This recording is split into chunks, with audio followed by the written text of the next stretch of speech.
요거는 뭐 따로 쓸 필요 없습니다.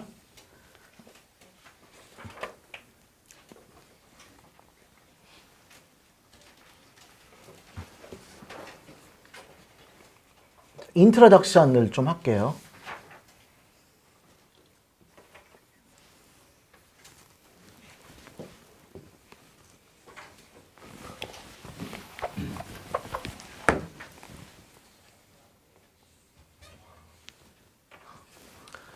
자, 인트로덕션. 자, 우리는 1450에서 1750. 약간 중구난방으로 그냥, 중구난방으로 얘기할 겁니다. 그러니까 뭐 따로 뭐 적을 필요도 없습니다. 이 시절에 1450에서 1750에는 터키 지역에 새로운 세력이 강력하게 자리 잡았었어요. 네. 오토만 엠파이어입니다. 오토만. 쓰지 않을게요. 그냥 오토만 엠파이어가 있었고, 이 지역에는. 그 다음에 옆으로는 사파비드 페르시아라고 하는 또 다른 이슬람 국가가 있었고, 네, 여기는 오토만이라고 써야겠구나. 그 다음 인도에는 무굴 제국이 등장합니다. 16세기. 그죠? 무굴 제국이 이슬람 국가로서 이 아시아, 미들 이스트부터 아시아까지는 이슬람 국가가 아주 강성하게 존재했었습니다. 그 다음에 중국 쪽에서는 우리가 명나라는 이미 했죠? 정화의 해외연정. 그 다음 명과 청의 시대고, 그 다음 이쪽으로는 일본이 있습니다. 이쪽으로는 도쿠가와 시대입니다. 도쿠가와 이에야스가 권력 잡고 있는 에도 시대. 도쿠가와 시대. 그죠? 자, 그리고 여기는 이제 스페인과 포르투갈이 있었는데, 자, 스페인과 포르투갈 지역은 8에서 15세기까지 이슬람의 지배를 받았었다고 했죠. 이제 얘네들은 어떻게 할 거야? 이제 이슬람의 지배에서 서서히 벗어나려고 하는 이런 찰나입니다. 자, 그 오토만 엠파이어가 그죠? 엄청나게 강력해서 이 그리스 지역에 터전을 잡고 있는 비잔틴 제국이 있었죠. 300에서 시작된 비잔틴 제국이 드디어 오토만한테 무너져 버립니다. 비잔틴 제국이 천년왕국 비잔틴이 무너져 버리게 되죠. 오토만 엠파이어한테. 그러니까 유럽 애들은 이제 엄청나게 놀라는 거죠. 많은 그리스 지역 학자들은 이탈리아로 도망을 오게 됩니다. 그리스 지역 학자들이. 그리고 이탈리아는 우리가 지난 시간에 얘기한 대로 뭘 했었죠? 하이 미들 에이지 때부터 지중해 무역을 통해서 이탈리아 상인들은 상당히 번창해 있었어요. 인도산 스파이스를 오토만 엠파이어가 물건 떼다가 이렇게 이탈리아 상인한테 파는 거죠. 그죠? 얘네들의 스파이스가 아랍을 거쳐가지고 오토만으로 들어오고, 그러니까 10원짜리 스파이스가 오토만 엠파이어에서는 그걸 10원에 사고 이탈리아 상인한테는 1000원에 팔고, 그러면 이탈리아 상인은 그거를 1500원에 팔면서 오토만은 중간에서 엄청나게 돈을 벌고 있었어요. 그리고 이탈리아 상인도 유럽에서 가장 돈을 벌고 있었죠. 그러니까 이탈리아는 경제적으로 유럽에서 가장 풍요로웠고, 그 다음에 그리스 학자들이 많이 오게 됐죠. 경제적으로 풍요롭다는 건 여기 상인들은 그죠? 종교적인 어떤 학문보다는 실제로 그죠? 아, 오늘 얼마 벌었고, 매출액이 얼마고, 비용이 얼마 들었고, 그래서 이윤이 얼마고, 이런 걸 계산하는 게 더 중요해요. 그죠? 그러니까 빠짐없이 내가, 그죠? 우리가 거래가 엄청나게 많으니까 이런 것들을 틀리지 않게 잘 계산을 해야 되고 하다 보니까 회계라고 하는 게 엄청나게 발전합니다. 부기라는 거, 회계학 같은 거. 그러니까 실용적인 학문이 발전하기 시작합니다. 그리고 상인들은 아무래도 현실적이겠죠. 자, 그래서 이런 현실주의적인 사고방식이 이탈리아에는 팽배했고, 그리스 사상이 들어오면서 이제 더 이상 중세의 카톨릭 스콜라 철학 이딴 거 하지 말고 새로운 학문을 연구하자라고 해서 르네상스가 15세기에 이탈리아 피렌체를 중심으로 생기는 거죠. 그래서 르네상스는 인디비주얼리즘과 세큘러리즘, 개인의 능력과 세큘러리즘, 현실적으로 내가 돈을 버는 행위가 정당화되기 시작해요. 15세기에. 그리고 그게 조금 있다가 이제 종교개혁으로 가게 되는 겁니다. 자, 이쪽에 이제 영국이 있겠죠. 자, 그리고 이제 이슬람이 이제 무너진 다음에 스페인과 포르투갈 이 땅에서는 새로운 움직임이 생깁니다. 자, 이제 이슬람을 몰아냈으니까 새로운 카톨릭을 다시 보호하기 위한 조처들이 이루어지면서 당연히 이쪽에서는 르네상스 이런 새로운 기운을 싫어합니다. 자, 얘네들도 어쨌든 경제적으로 먹고 살아야 돼. 이제야 이슬람으로부터 벗어났죠. 경제적으로 먹고 살기 위해서 지중해로 오게 되면 이 지중해 무역은 이탈리아 상인들이 꽉 잡고 있고 텃세를 부리고 있어요. 만약에 이탈리아 상인들의 텃세를 누르고 무역을 한다 하더라도 자기네가 제일 싫어하는 이슬람이랑 또 만나가지고 무역을 해야 돼요. 그런데 이미 오토만이나 얘네들이 중간에서 엄청나게 떼돈 벌고 있다는 걸 알고 있으니 야 그럼 우리 오토만 빼고 우리가 직접 인도로 가면 그죠? 우리가 직접 10원에 사서 직접 1,000원에 팔면 정말 떼돈 벌겠다. 그래서 오토만을 그지 넘어가서 오토만을 제껴서 우리끼리 무역을 하자 이런 생각을 하게 되는 겁니다. 그래서 그 첫 번째 출발을 포르투갈이 하는 겁니다. 그래서 포르투갈이 시작하는 거죠. 처음에 아까 여기는 트랜스사하란 트레이드로 그지?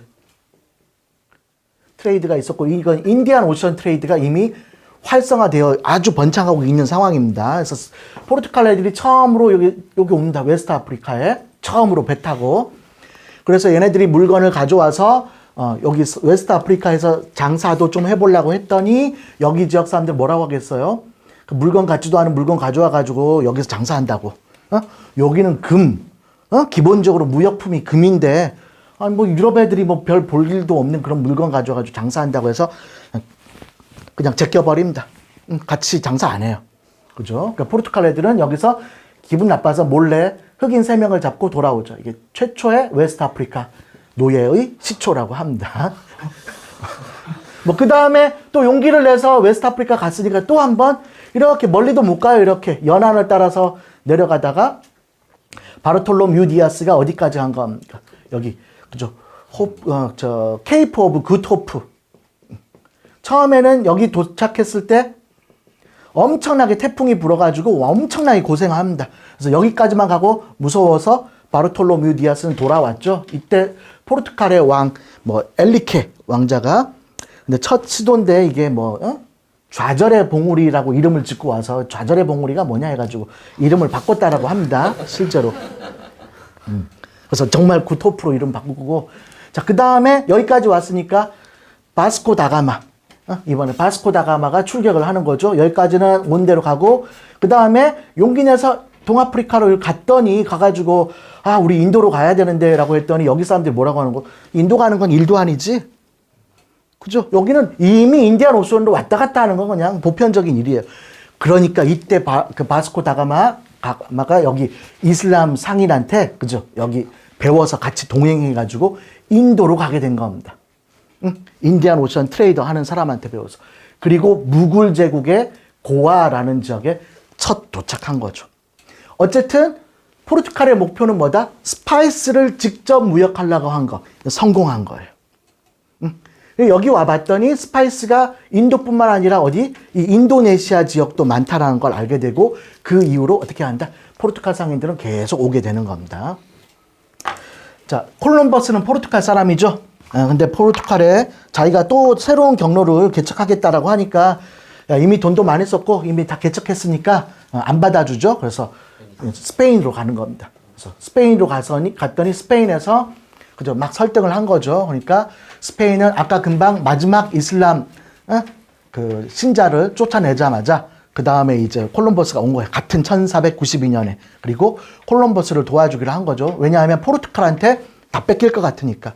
그러니까 콜럼버스는 다른 경로를 제안한 거죠. 알다시피 서쪽으로 가는 방법으로. 지구가 둥글다라는 건 알고 있었어요. 그죠? 얼마나 큰지를 몰라서 콜럼버스가 도착하자마자 거기가 어디다? 인도라고 착각했다라는 그런 얘기가 있고. 어쨌든 콜럼버스는 여기서 또 원주민 몇 명 데려가지고 오죠. 이걸 계기로 스페인 사람들은 이쪽으로 가게 됩니다. 자, 이 사람과 스페인은 원래 목적이 뭐다? 스파이스 얻는 거. 실패한 거예요. 실패했죠.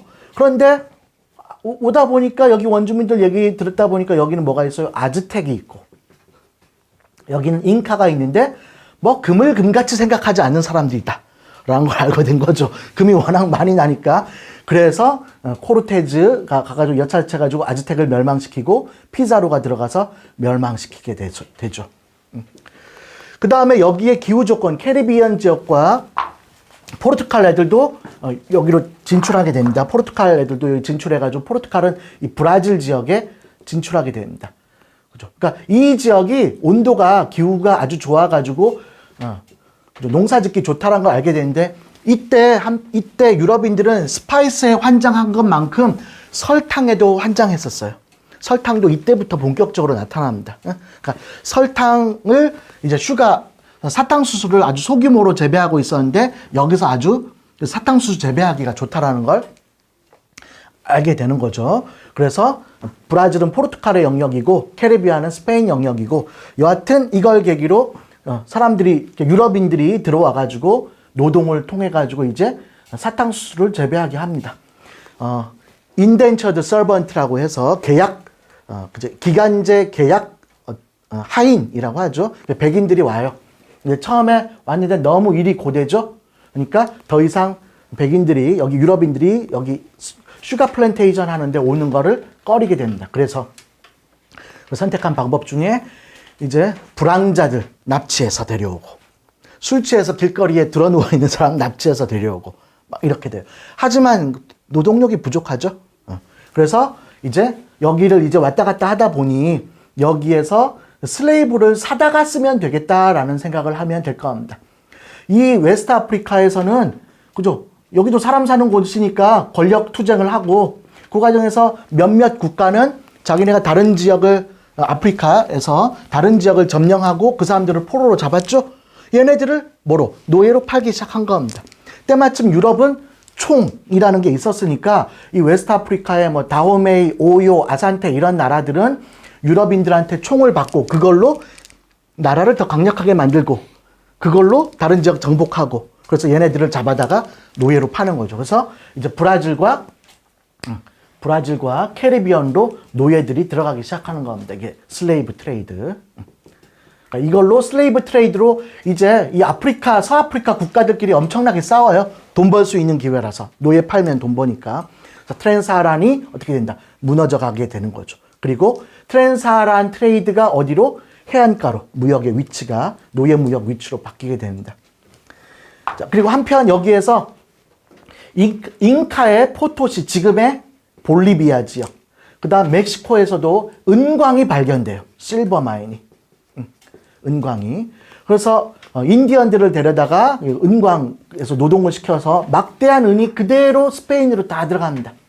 스페인으로. 그러니까 아메리카의 은이 스페인으로 들어가서 이 스페인은 워낙 이제 돈이 많아지니까 자기가 뭔가 산업을 발전시킬 필요 없어. 다 사다 쓰면 돼. 남는 게 돈이니까. 그걸로 유럽에 막, 그죠? 은 주고 막 사다 쓰는 겁니다. 그러니까 유럽에는 은이 돈이죠.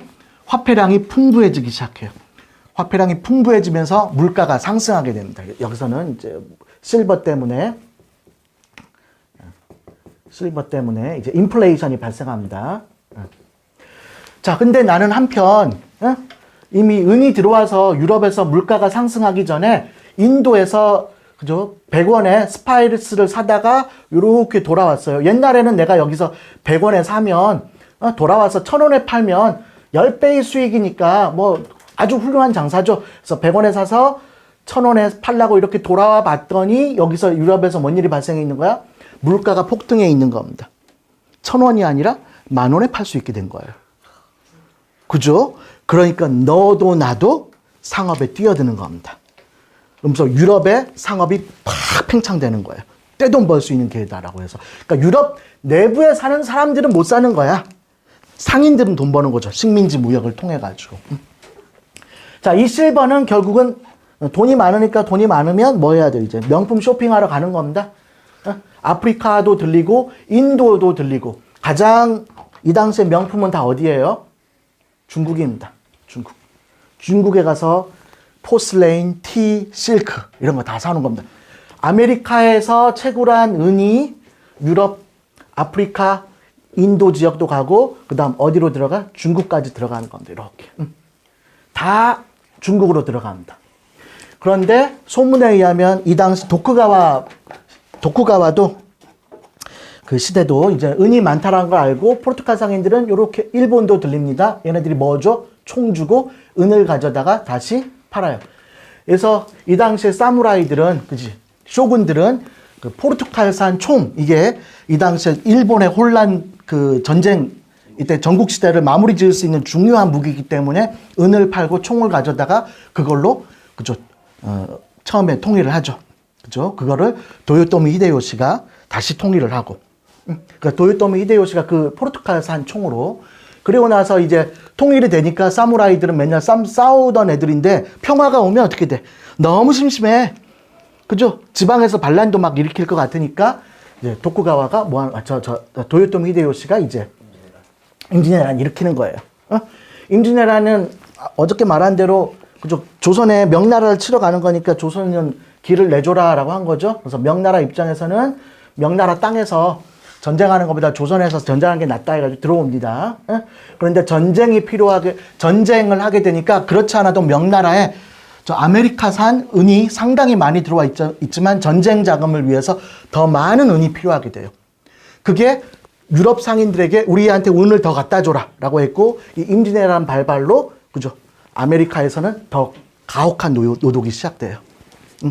임진왜란이 거기까지 영향을 미칩니다. 그래서 지금 요 빨간색 선으로, 그죠? 빨간색 선으로 아메리카, 유럽, 아프리카, 그 다음 아시아 지역이 하나로 다 연결됐죠. 이 빨간색 선은 실버입니다, 실버. 그러니까 세계 최초의 글로벌 트레이드는 실버로부터 시작하는 겁니다. 실버로. 그러니까 요게 그래서 1450에서 1750이 그래서 early modern이라고 부른 겁니다.